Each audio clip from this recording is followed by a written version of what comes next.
Hello, everybody. Welcome to episode number 4 of the Bee Hive Podcast. This is not episode number 4. Welcome to episode number 3 of the Bee Hive Podcast. Let me start that again. Well, technically, we tried to film episode number 3 last week, and then the whole audio corrupted. Free. Don't tease me. Free. It was a little bit of an issue. I'm so free. I meant to say 3. I know how to say 3. I just stuttered and then kept going, and now you're putting it on me. Okay. Welcome back, everybody, to the podcast. Hello, everybody. Welcome to episode number 3 of the Bee Hive Podcast. You could be anywhere on the internet right now, but you chose to be here with us, and we really appreciate that. Assalamu alaikum, everyone, from your grateful hosts, Samantha J. Boyle and Bilal Yusuf. Salam alaikum, everybody. You know what I was thinking today? Specifically, Samantha. Bilal is the bit of a mean one. I'm not mean at all. You just teased me for saying 3 by accident. I have to tease you.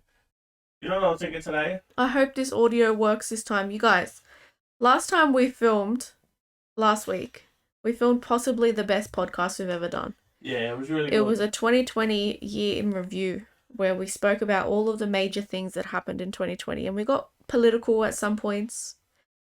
I'm and pretty we sure talk I about called Trump the modern day Hitler. Pretty sure that happened. You did, and we spoke about a lot of really interesting key points. Hey. And then the audio was horrible and we couldn't post it for you guys. I just said Trump's the modern day Hitler with no context whatsoever. Do we need context? No, we don't, but hopefully our listeners are smart enough, hopefully, to understand where I'm coming from with that comment. Look, I don't expect that anyone that listens to us, surely no one supports Trump. You know in saying that, no one likes Biden either. Just want to make that clear. With Trump, he has a lot of silent people that like him. Because no one silent followers. Yeah, that's the word I was looking for. Because no one wants to openly admit that they like Trump because they look like idiots. So a lot of people follow him silently. So that's what it is. Fair enough. Anyways, this video, such a YouTuber. Oh my god. This podcast is not about Trump. No, all the 2020 wrap up that I absolutely loved, and I tried to talk Samantha into posting anyway because it was so good. But Samantha said to me, no one's gonna want a 2020 wrap up at the end of January. And I said, but our listeners would want it. So, I don't know, maybe in the comments you can tell us if you still want that 2020 You just did video. that whole little tangent just to ask them if they want it so that they could disagree with me. No, I don't know. Maybe they'll agree with you. Maybe we'll film Sam's right. Why would we want a 2020 wrap-up video at the end of January? Alright, we've been talking for 3 minutes and we still haven't gotten into the topic. That's how every good podcast starts. Anyways, you guys, today our podcast... Before you start, I'm sorry. I just wanted to say something before I forget. You know, I was thinking today, could you imagine not being Muslim and not having that feeling after you pray a shat where it's just freedom? You know that feeling where it's just like, oh, so nice. I've prayed every prayer. The bloke that's been Muslim his whole life, talking about the freedom of having completed his prayers without registering that people that aren't Muslim don't care about completing their prayers. No. So they're always in that state of freedom. No, the point I'm saying, it's not the state of freedom as if, oh no, this is a chore. It's the, yes, I completed my prayers and I prayed to God today. I feel so good and I feel so satisfied. Maybe I worded that the wrong way. Yeah. Do you know that feeling? Yes. Imagine going day by day by not having that feeling. How sad is that? Well, they probably quench that need with other things. Like not a shut-off thing. Other things that give them satisfaction. That's gross. Okay, anyways, y'all. Today, our podcast is not about Hitler or about people not washing their bums when they go to the toilet. It is about... That's an important topic. Marriage. And so we're going to be talking about some of the expectations that we had with marriage versus reality. We're also going to be talking about a little about gender roles. And I feel like marriage is a very big topic and we could dive so far into all of these little things in whole podcast episodes of their own. But We're going to be doing that today, and we also have a advice question that was sent in to our Instagram page. Oh, we do. At the Bee Hive Podcast. So we're going to be going through that question and basically just addressing it and talking to you guys through what we think about it and also navigating that. And we want to come from the perspective of friends rather than like a scholar giving you legendary, you have to listen to this advice, and just talk through it. And I know that me and Bidad are going to have very different perspectives on this. And I also so that will be interesting. Yeah, I also like to do the classic, but do whatever you want at the end of giving you advice. I think everyone does that. Just in case you ruin your life and you can't blame me. Water tastes so good. I honestly just love water. I don't know where I would be if water didn't exist. So if I drinks, I'm telling you guys now, if you're wondering why that awkward silence happened, because Samantha was in the middle of gulping water. She drinks about, I don't know, honestly, not even exaggerating, probably 10 to 12 bottles of 600 milliliter water every single day. I'm not exaggerating. I'm just thirsty. I'm just a thirsty girl. Alright, we've got a podcast to do, come on. Do you want to start it off with... I don't think I've actually spoken about this. What did you expect growing up for marriage to be like? I just wanted someone to love me. That's so sad. Yeah, I just never felt... No, okay, seriously. I did feel loved, but I didn't feel loved. You didn't feel an overwhelming sense of... Do you know what I mean? Love. Okay, something that I always used to say is that I know for myself that I'll make the person that I love my number one priority in the world. And the idea of someone that I haven't even met yet making me their number one priority in the world was a really big deal. When I was a child, I had very big expectations for marriage. Oh. I was so ready. I was so ready. I was so ready my whole life. You sound disappointed. I was so ready to get married. Why do you sound disappointed right now? I'm not disappointed. But I was just like, yep, I'm just going to get married and I'm going to be an amazing cook. I'm already going to know how to cook. I don't know why I thought that I would know how to cook. Well, I'm a bad cook, am I? No, Samantha's a good cook. She just doesn't like cooking, I feel. I hate feel cooking. Like she's... Yeah. Can you silence your phone, please? Not a problem. Samantha just doesn't like cooking. So when she does finally cook, it's like, wow, what a moment. Let's cherish this. Yes. I think it was up to her. She would never cook, ever. If I could hire one person in my life, it would be a cook. Really? Yes. Not a trusted babysitter? Why would I ever want somebody else to watch my child? A trusted babysitter. Why would I want to hire a babysitter? I enjoy being a mum. I'm sure I will. Hello, one day. Yeah, I know. I just see my sisters and all, they're always complaining about not having time to themselves. So I thought maybe, a trusted babysitter is the way to go. No, I would rather a chef. Yeah, fair enough. I can hang out with my kid. Spend some more time with your kids.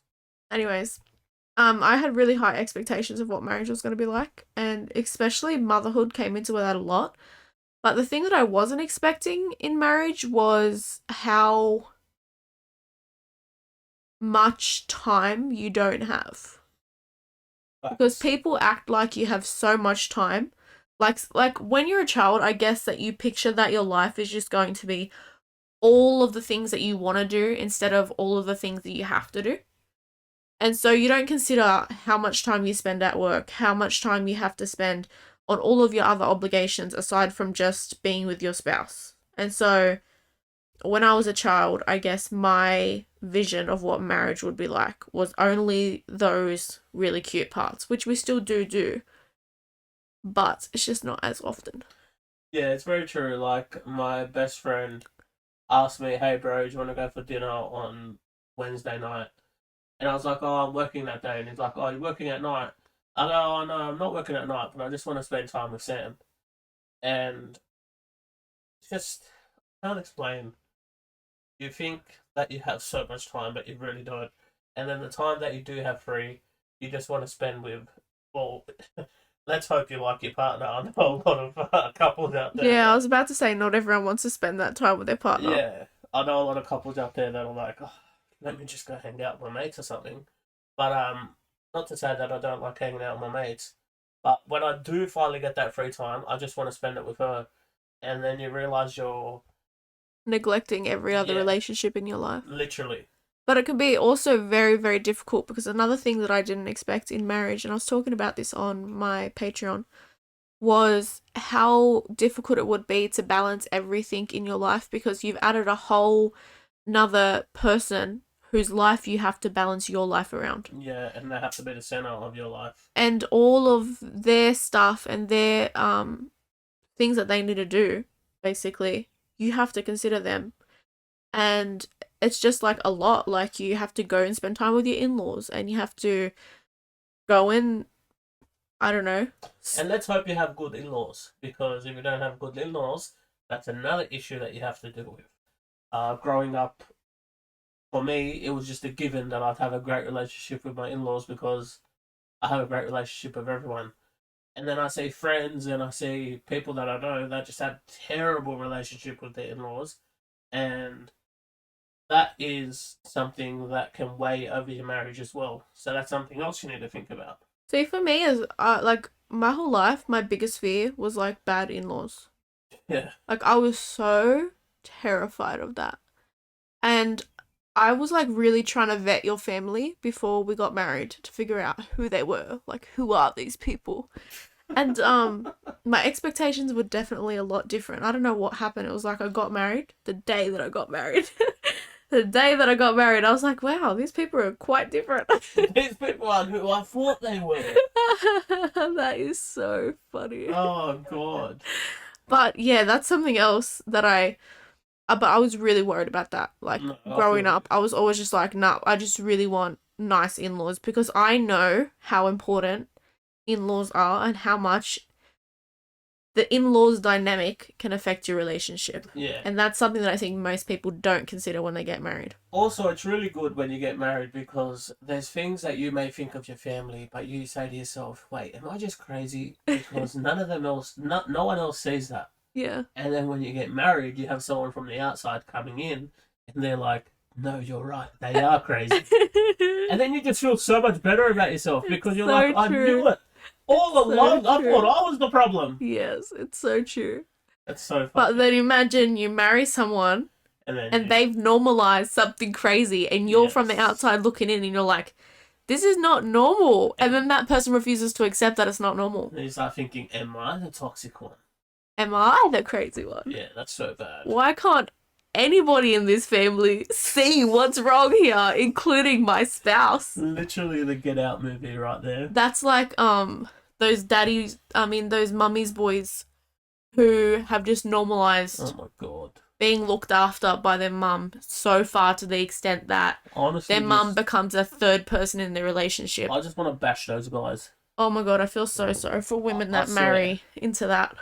You're a bunch of pansies. Okay. Anyways, so moving forward, in your teenage years, did your expectations or thoughts surrounding marriage change, or did they remain the same as your gender stereotypical ideals as a child?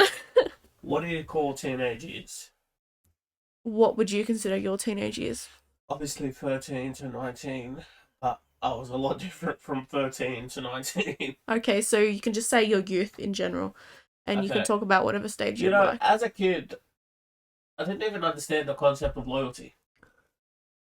And as a kid, in movies, where I saw a man be loyal to his wife, I was just like, okay, I guess that's something you do. I didn't understand why they did it. And then it was until I grew up and I understood the world a bit more and I understood life, where now loyalty is number one with me in any relationship I have, let alone my marriage. For me, loyalty and trust is absolutely everything. And I feel like when I was, I'd say a teenager, 19, more so in my early 20s, but I'm just going to add that in there. that loyalty became absolutely everything with me. Because, you know, you can love someone, and if you don't trust them, it means absolutely nothing. But if you trust that person, that's when the relationship is real. That's when the relationship is true. Because, you know, if I love you and I don't trust you, then what's the point? Well, see, for me, when I was a teenager, my expectations and visions of what marriage would be like shifted a lot because it became more about a concern for marriage rather than about an excitement for marriage. And when I was a teenager, I was really scared that I would meet someone that ended up being a psycho. And I was also really scared that, like, I would never find anyone. And I was also really scared that that person would end up leaving me. That's so sad. But I think that that has a lot to do with, like, your own insecurities growing Abandonment as a issue? child, and all of Yeah. those abandonment issues as well. So I was really scared that, like, it's not possible for me to find someone who will literally just, like, be with me forever and want to be with me forever. Well, you don't have to worry about that anymore, Samantha. Thanks so much. I was saying all of that just so you could reassure me. Well, for me, to see, your fear is rational. My fear is not. My fear is irrational. What's I don't know your fear? where I got this, like, even if we're watching a movie and the husband cheats on the wife or the wife cheats on the husband, I'm completely freaking out. And I think that's because of my, as I said, loyalty. Yeah, the way that Bilal was when we got married and before we got married was like he had been in the most abusive, traumatic relationship you could ever think of, where he was cheated on and abused, and he was like a person with trust issues that has Yeah. actually never had a reason to have trust issues and never had Yeah. his heart broken. It's pretty full on, but the way I look at it is you can love somebody and still stab them in the back.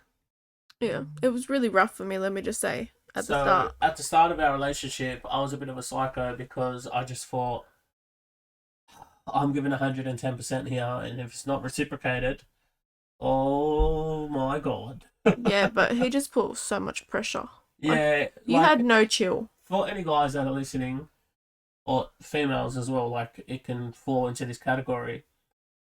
I was just, I can't express. It's not like it was a jealousy. It was more of a protective thing, and it was also like, okay, I'm going to marry this woman. I need to know exactly what she's like and the sort of girl she is. You need to approach marriage from a situation of what Allah subhanahu wa ta'ala tells you is right and what is wrong. Because the truth is, if you are approaching it with your own desires and your own opinions about everything, then you're always going to clash and you're always going to run into issues with your spouse. And you won't have a leg to stand on, because who can really say who's right in that situation if you're both wrong?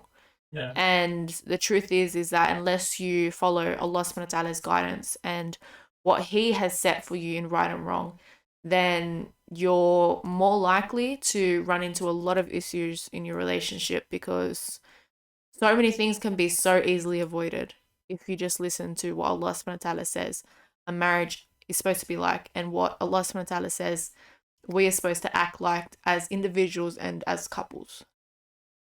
Yeah, well, for me, I know what I bring to a relationship. And that's why, for me, going into a relationship with you, I was such a freak at the start of the relationship Big freak.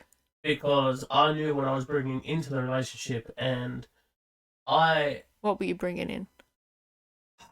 a set of very high morals and respect and trust, and you will be protected and you'll be cared for and you'll be loved. So for me, I know what I'm bringing is the person that I am now engaging with as serious as I am. Yes, I think that in the beginning, Bidad was really worried that I wasn't perhaps taking him as seriously as he was taking me. Yes. And I must admit, in the beginning, I wasn't. But that quickly changed. In the beginning of our relationship, I thought Bidad wasn't taking me seriously. Yeah, but that's based And on so I because wasn't- of my past Yes. and who I used to be. Yes. So you just thought, And so I this was... reformed man Yes. is not going to live up to all he's saying. Yes. And I also thought I was still looking at you as an individual, as who you used to be. From 2015. And so I was 16. For those of you that don't know our past, Vidal and I tried to work things out a long time ago. We tried to make things work between us a long time ago. Let And- me never tell it, I am the sole issue of everything. He quite often, I don't know, it's mostly him. But we were just not on the same page in life. I was a bit young. There were some things I wasn't willing to give up. Dad was a little bit controlling and he was a little bit aggressive. And so we didn't really butt heads very well because I was like, who's this man trying to control me? And Bilal was like, let me control you. I like how you're painting this narrative as if you're the issue. Oh, yes. Let's And, tell them this side of the story. This is nice. This is a nice change of pace from what I usually hear. Should we talk about you? No, not at all. And so, Bilal hurt my feelings quite often. Oh And my the God, relationship- you're not doing this. Are you really doing this? No, I'm just summarizing it and we're gonna move on. Okay, and so the but it's on my relationship- side when you're done. And then the relationship went downhill real fast and I basically said, I hate this guy. There's no hope for us. I will never be with him again. He has no respect for himself or anyone around him. And then I skated out. And then fast forward 2 years, I didn't take him seriously in the beginning because I judged him based off who he used to be, not who he was then. And it was hard to accept that he had changed so much. And you have changed so much. Thank you. And I think that 2 year period where we weren't together was like your biggest growth you've ever had in your life, probably. Yes. And it was hard for me to accept that you were different. And so in the beginning of our relationship, second time round, I didn't take you as seriously as you wanted me to. Tell us your side of it. Samantha was the most hot and cold individual you could ever meet in the history of existence. And I am really good at reading people, and I'm really good, my intuition never lies to me. But with Samantha, it's like my radar was broken, and I didn't know exactly what she wanted. With that being said, I wasn't exactly giving the greatest messages. I made it pretty clear what I wanted. But I just didn't get it for some reason. It's pretty fair. I wanted to marry him. I didn't get it. I wanted him to come and ask for my hand. You know, if you said that to me back then, I would have been like, whoa, what are you talking about? Like, Exactly. relax, we just started talking. Exactly. That's so sad. That is what you said basically back then. Oh my God, I'm going to give you a big hug after this. Anyways, I wanted to escalate things a lot faster than Bizad did. Yes. But at the same time, I wasn't ready to escalate things. So that's why he was getting hot and cold messages. And I was still finding myself, let alone Bizad was a not ready soulmate. for marriage. He was not ready for marriage. Yes, I was still finding myself, let alone a soulmate. So I had a lot of issues that I needed to deal with, and I was nowhere near remotely close ready to marriage. But you just knew that you loved me so much. I can't let her escape, but also I'm not ready. But also I want her so bad. That was basically your dilemma back then. Yes, and then when I did let you go, and Allah brought us back together. Allah did indeed bring us back together. And I remember I drove past your house and I yelled out, "Hey Samantha!" And you were so angry about that when we finally did start talking again. Yeah, because he made me look like I don't even know who. My brother-in-law's out there like, who's this boy driving past your house, screaming out your name, Samantha? And I'm like, Bikomet, I'm a Muslimah. I'm like, Bikomet, I am a hijabi. I don't even remix anymore. I don't know why he's talking to me. I don't know why he's trying to associate with me. Mind you, I hate that guy. Yeah, she really. How long did you hate me? Like 2 years. You didn't hate me. Oh, though. I did. Ask my friends. So How many people did you hate in that period? Just you. Say wallah. Yeah, we've been through this, Bilal. Hate is such a strong word. Yes, and it's very closely linked to love because I wanted you so badly, and so true. I just felt like you messed me over, and I hated you because I was just like, literally, like I've told you before, I felt like you were the first person, only person that has ever actually broken my heart. That's so sad. So I hated you. But I'm also the first person you fell in love with. Yeah, what's your point? My point is, I might as well be both. Yeah, like, I don't know what you're getting I'm at. that crazy, I want to be both. Well, I don't know. I feel like in an ideal world, like, you don't get heartbroken to begin with by the love of your life. No, that's very true. But it is what it is. Anyways. Alhamdulillah, we're here now. Yes. So now I actually want to progress because we've been going on like a bit of a tangent. I want to talk a little bit about gender roles in marriage.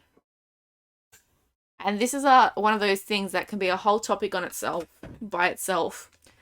But I want to talk a little bit about gender roles. Well, for me personally, I just see it as a joint effort. So, gender roles, I'm not really big on gender roles. Says the guy who tells us his ideal wife when he was 12 years old. 12 years old, was yes. the most gender stereotypical wife. Yes. Spotless house. Yes. Macho little baby. Food cooked, roast chicken. Now he's married to a chick that it's very 50-50. Well, it is very 50-50. Or 60-40. Bill does 60, I do 40. Yeah, 65. Oh my god. Let's say 70. Okay, now you're really pushing it. Okay, so hypothetically, if Samantha was at work all day and I was at home, I would literally, and she's seen me do this before, clean the entire house. There's been many occasions that you've done that when I've been working. Yeah, clean the entire house, do her entire washing, put the clothes on the line, literally mop the floor, vacuum the floor. I'm telling you, spotless, okay? Then again, this comes back down to you actually enjoying cleaning as well. Well, I don't, sometimes I do enjoy it, but sometimes it feels like it's never ending, and when it's never ending, it's just the worst feeling. And I don't think I enjoy cleaning, I enjoy the house being clean. No, I think you enjoy cleaning. That's what it is for me. I enjoy the house being clean. And if there's a new podcast that I haven't listened to yet, and I'm listening to that podcast while it's cleaning, ooh, that's the best. Hey, I'll tell you when I don't enjoy cleaning. When I've had a long day at work and I come home, and hypothetically, not that this has happened, the house is dirty. So, in those situations where I've had a really long day and I come home, it's not gender roles, it's more like, okay, if you were home today, you should do this. Yeah. Obviously, if she's working as well, that's different. And we need to help each other out. But the lines are a bit blurred because I work from home, so I think you're pretty good at it. But I think that there can easily be situations where you might still get frustrated. Not that you have, but I think that it can be an issue. Yeah. Or you might get frustrated and be like, you've been home all day, what have you done? Without realizing that I've been working all day, even though I'm at home, because alhamdulillah, I have the best job where I get to work from home. I don't think I've said that too. No, I'm saying it's not something that you've done. It's something that could possibly happen. Yeah, that's true. So, yeah, for me... And also, I think something that a lot of people do relate to, and not necessarily with work per se, because a lot of people don't work from home, but a lot of people have the expectations, for example, on mothers, who literally that's like a whole job. Yeah. Whether people like to admit it or not, being a mother is a whole job. And so their husbands get home and they say, oh, why have you not done this? Or why is this house still a mess? When you can only do so much when you're a mum. End of story. For sure. So, for me, it's not like I would come home and say to Samantha, oh my god, why didn't you clean? It's just me being a clean freak and being agitated by something that's messy or dirty that pisses me off. Yeah, and you don't say anything to me, but then you just start cleaning aggressively. Yeah, it's true. I make a statement when I clean in those sort of situations, like, oh, this is what you should have did. Which that passive aggression is something that I hate, by the way. Yeah, and then Samantha goes all quiet, and then she just lays in bed and she She doesn't want to even look at me. I don't talk to him for like a million years because Yeah. I'm just like, why are you being passive aggressive Yeah, to me? Yeah, it's very true. It's very true. In saying that, what do you think about those people who do have very set gender roles? I think they're living in the ancient times, and they need to get with the program. In what sense? Oh, I'm gonna come home, and my kids are gonna take off my shoes, and my wife is gonna come and serve me my plate of dinner Oh my god. on the couch whilst I turn on the TV. But I always, when he uses examples of what's messed up, he always references his Arab culture. Well, I just And hate culture. anyone would think that he is the most Arab hater ever, but he What is is Arab culture? himself. Seriously, what is culture? It is basically things that we have innovated to make ourselves feel special. And yeah, it's always usually a man's world. Yeah, literally, it is a man's world. Women are just like they're slaves. Yeah. How So- dare you not serve me food when we're at my mum's house? That's just examples of things that goes on. Wait, do people actually say that? Well, yeah, if you were at my mum's house and we were all eating, and I served you food, in Arab culture, it's like, oh, why is she serving him food? Why? It's your mum's house. Don't get me started, Samantha. Don't get me started. Okay, for this situation, I feel like whoever's family it is, that person serves the food. I'm pretty sure my family hate me because of how much I hate culture. Yeah, they do, especially Muna. She does. Because there's so many things that she's like, why are you like this? Yeah, it's so true. And you're like, I don't care. Literally, if it's not coming from, if it's not something I have to do Islamically and it's just something that we've made up, get it out of here. Okay, so let's talk about Islamically gender roles. So, do you feel like Islam has gender roles? Well, yes. Okay, explain. So, a man has to provide for his family. Okay, what is a male's obligations Islamically within a marriage? To provide for his wife, to make sure she's safe and secure. The wife's duty is to fulfill the man's needs. Both of them, bro. Yeah, but more so you. What? I'm just joking. Yeah, so both of our duties is to fulfill each other's needs. Fulfill each other's needs sexually, by the way. Let's just say God, it how it don't is. say that out loud. No, because it is what it is, and you can't say fulfill each other's needs because. So rude. Oh my god. Just joking. Anyways.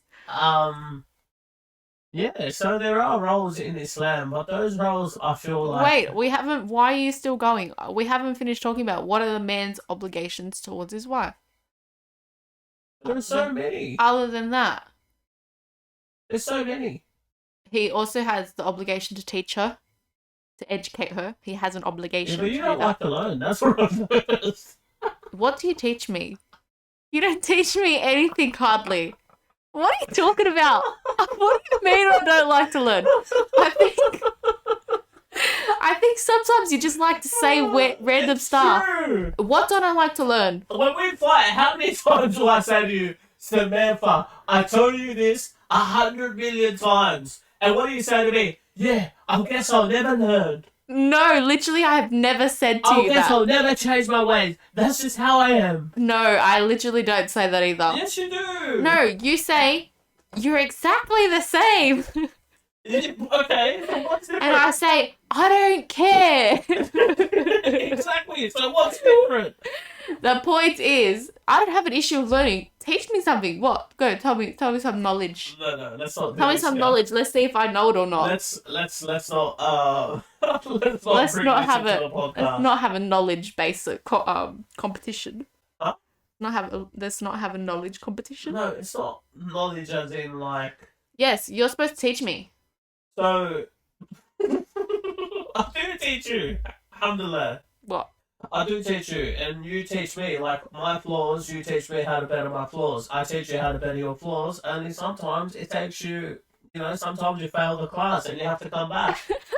Sometimes you repeated G3 maybe 15 times. Sometimes you just put so much peer pressure on me. Yeah. Yeah. And you need to just relax. Yeah. But I'm talking about not teaching me how to listen to you. I'm talking That's about not what teaching I'm me actual saying. knowledge. That's all I'm saying. It's like teaching us how to be better people. A male By has teaching an us Islamic knowledge, obligation to educate his wife. we always educate you on stuff. What? I always tell you stuff about Islam, and you're like, oh, I didn't know that. Yes, sometimes. Point is that you have a lot of Islamic obligations as a male. Now we'll move on to females. What Islamic obligations do I have as a female to you? To raise my kids. I think that's fireworks. Yeah. I don't know if you guys can hear that. Someone thinks it's New Year's still. Yeah, that's weird. Anyway, you told me the obligations. I think. Okay, so What are the obligations that you have as a wife in Islam, Samantha? they are very much smaller than the obligations that males have. Very true. Like, I don't have many. I don't have to cook and I don't have to clean for you. Yeah. Islamically. Yes, it's a nice thing to do. Yes, it's probably expected of you within a lot of cultures. And yes, I would go as far as to say it's probably the right thing to do if you are at home and your husband is working. However, Islamically, I'm not obliged to cook and clean for you. Could you imagine saying that to those Arab men? Nope. They just yell at me. Yeah. I have the obligation to raise your children, right? Yep. To raise them in Islam, to teach them right and wrong. I have the obligation to fulfill your sexual needs. And that's all I can think of. I think that honestly the list is very short for the obligations that females have. Obviously, you have the obligation to obey your husband as well, which a lot of people get really butthurt over. Yeah, I don't know And why. I don't really understand why. Actually, I do understand why. I think a lot of people get really butthurt over it because they Their think of husbands the abuse most it? extreme situation and the most extreme environment you can be in where your husband is controlling you, not because Islamically he cares for you, but because he just wants to have control. Yeah. And so I can understand why women have an issue with having to obey their husbands when they are in that situation, or they see that situation a lot where husbands are using that as a means to be oppressive.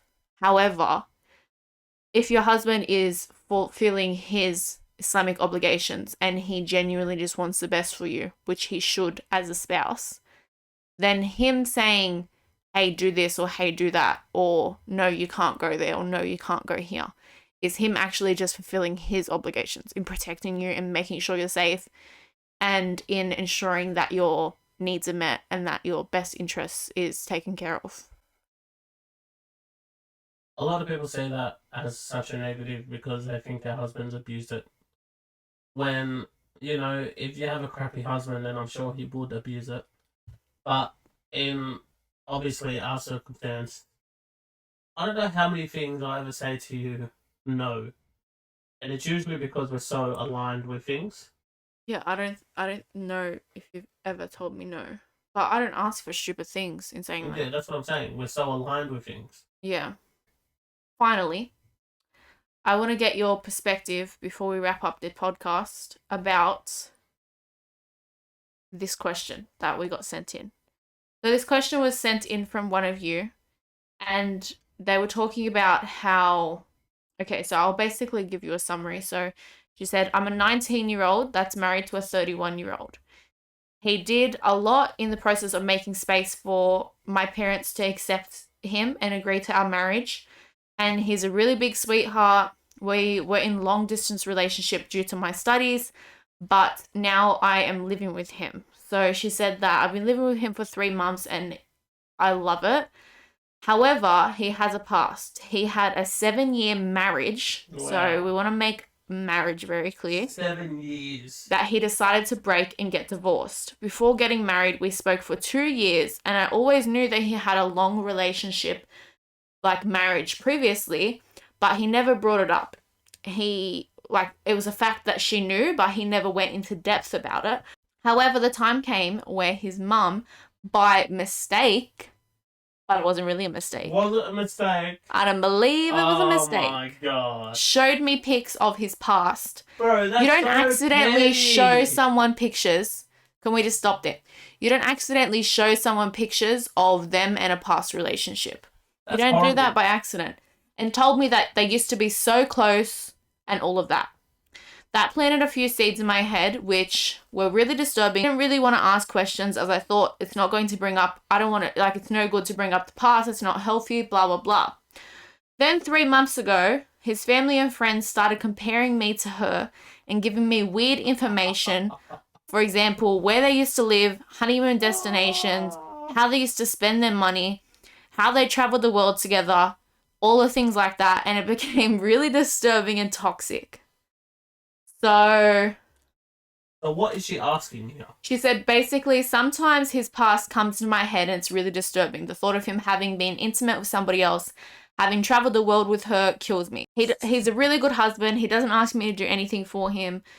She says, I always try to do as much as I can just to be a good wife, but he really is amazing. In every other way, she says that he's great and he makes her so happy, but she feels like she's so lost and confused because she is having a really hard time accepting this past relationship and she basically doesn't know what to do about it. So in no way is she worried about him having feelings for this woman still or anything like that? Well, she might be worried about that because everybody has planted those seeds in her head, because essentially the way that his last marriage broke up is that he got closer to Islam and he realized that she wasn't good for him because she was non-practicing. He realized that his marriage couldn't be accepted in the eyes of Allah, and so he took the step to leave and he left that marriage. He got married to this girl with the right intentions for the sake of Allah, and now she's worried overall, I guess.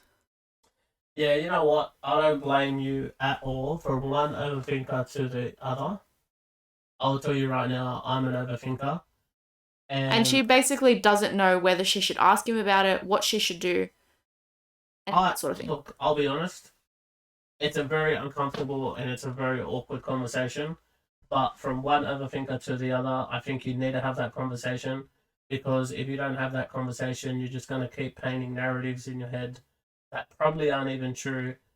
And you want to get the full scoop and you want to have The full scoop about what? just a better understanding of what the questions are in her head. Because I can tell you now, for an overthinker like I am myself... See, I would completely disagree with this answer. No. 100%. I think that's heartbreaking. It weighs heavy on Yeah, the it weighs individual. heavy. It weighs heavy. And it's going to be weighing heavy on her, by the sounds of things, for the rest of their relationship. 7 years is a massive part of your life. So you're going from early 20s to late 20s, okay? Okay, so first of all, let's just stop there.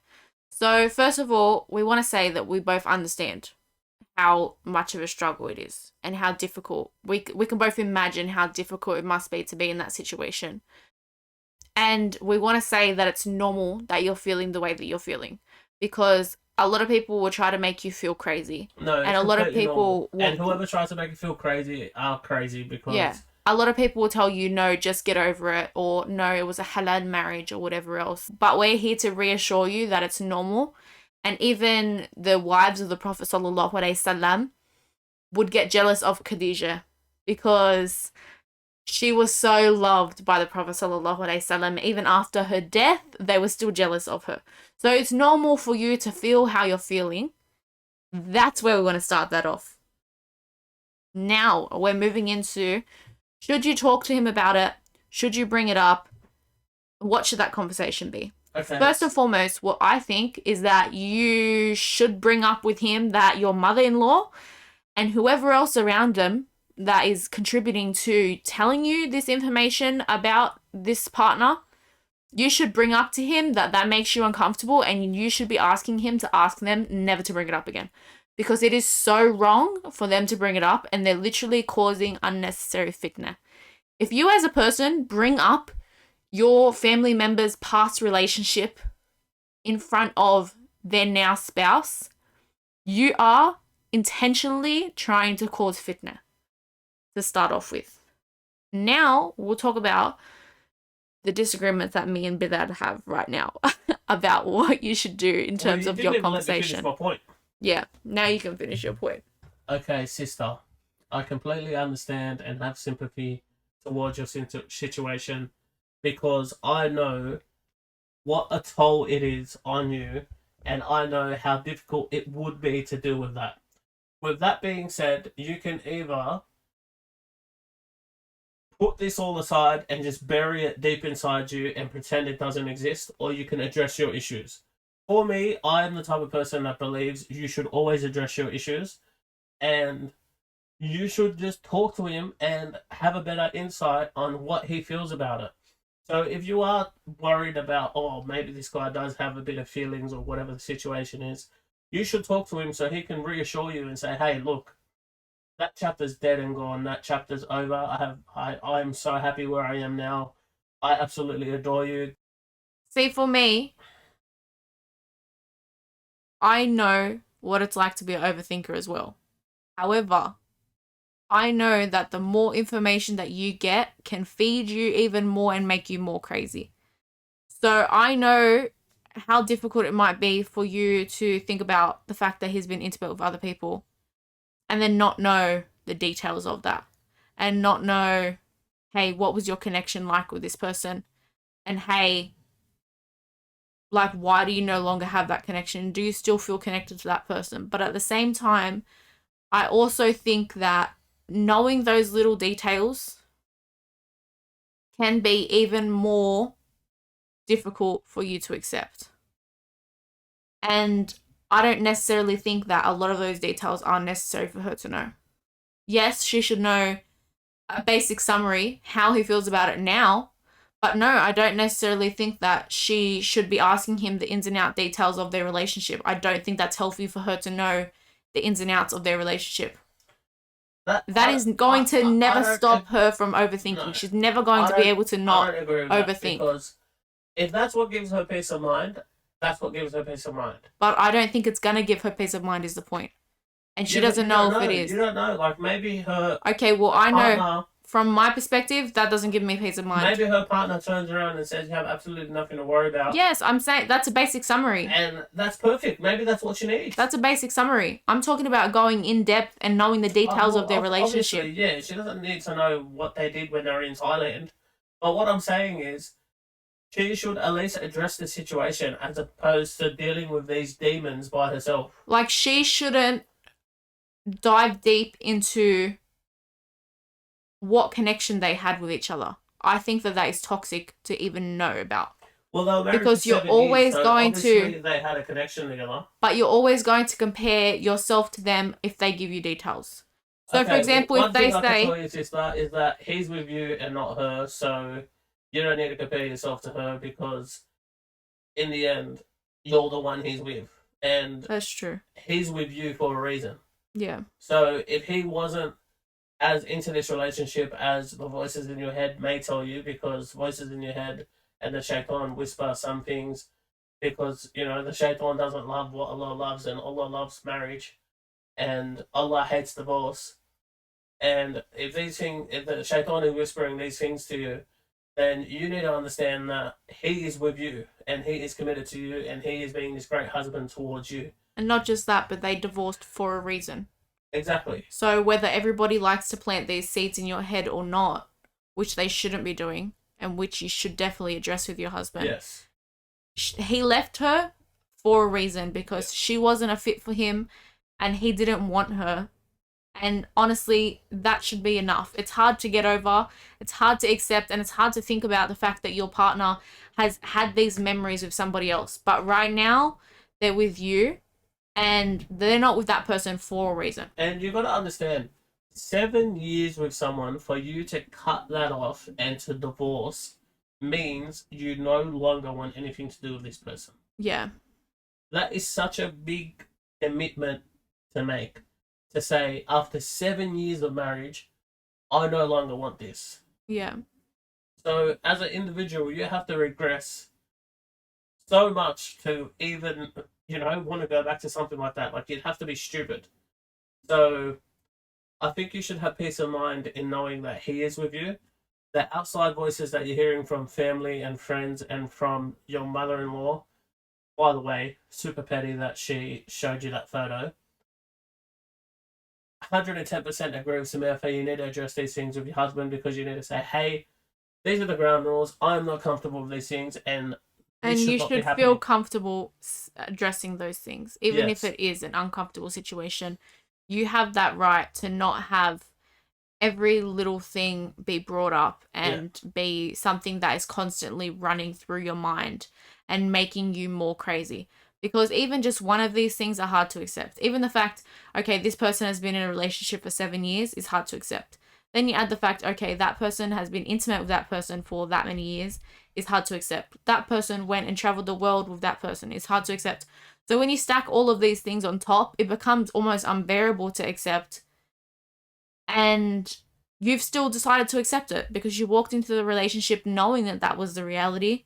However, that doesn't mean that other people should be coming and rubbing that in your face and reminding you constantly that this is the reality and you weren't his first, because you're there now. Allah loves that you're together because Allah loves marriage, and that's what you need to focus on. And Samantha may disagree with me on this, but I do think you should talk to him about it. But not talk about the deep and, personal parts of the relationship. I talk about how he feels now about that relationship and how he feels now about you. Yes, I think that's normal. Yes, he should reassure you. Yes, he should explain how he feels now. But I just don't think that you should receive a summary of, okay, this is our timeline of our relationship and this is when we traveled here and this is when we traveled there, because every memory is going to be tainted by that thought. For And sure. the last thing that you want is to be engaging in new things with your partner and then remembering, hey, they've done this with somebody else, because that does happen and that creates such a toxic environment in your mind. And hey, guess what? You can make new memories with him, and you're gonna top something that she could never do. And inshallah, one day you're gonna have kids with this man, and you guys are gonna move into a beautiful home, and you guys are gonna have a beautiful family, and that alone tops whatever crap they did in terms of traveling. Crap is considered a swear word for a lot of people. Well, I'm getting a bit passionate, so mind me, guys, if you consider that a swear word. Okay. Everyone, I guess, can have their own answers, and we Leave it actually in the comment section. We'll love yeah, to hear if you're have if to you're say. listening to this on YouTube, then leave it in the comment section on YouTube. And if you are not listening to this on YouTube, then we'd still love to hear your thoughts. So make sure you go over to our Instagram, the Bee Hive Podcast, and leave it in our most recent post. Yeah. And we want to hear exactly what your thoughts are on this situation, how you would advise her, and what information you have to offer as well, because we are a little community here and we want to help each other. What we'd like to do at the end of each episode is to try and answer at least one question. And we'll try to do this with each podcast. So, as we've said before, if you do have questions, please give us a question, and we'd like to address it, and we'd also like to get your opinions on those questions. And yeah, they'll all be anonymous as well. You can just send Yeah. them to our DMs at the Bee Hive Podcast. And if you want to shout out, you don't want it anonymous, that's all right as well. We get it.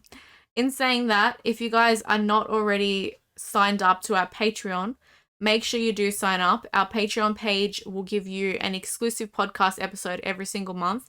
And it's just a way that you can help support us and support our podcast and keep it going, because we don't get monetization at all from this podcast. It is purely free and to serve you guys. Okay, like and subscribe. Follow me on Instagram because I am over being in the 300s and my wife being in the 19,000s. I'm not in the 19,000. Well, you're almost there and I'm bloody over it.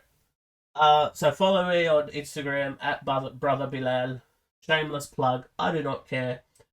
I'm sure you all know Samantha's Instagram by now. Bill's just doing a whole promo session right now. Get my new mixtape. I'm just joking. Okay, we're gonna go. Guys, remember to sanitize, wear your mask, say you love you to your loved ones, and be safe.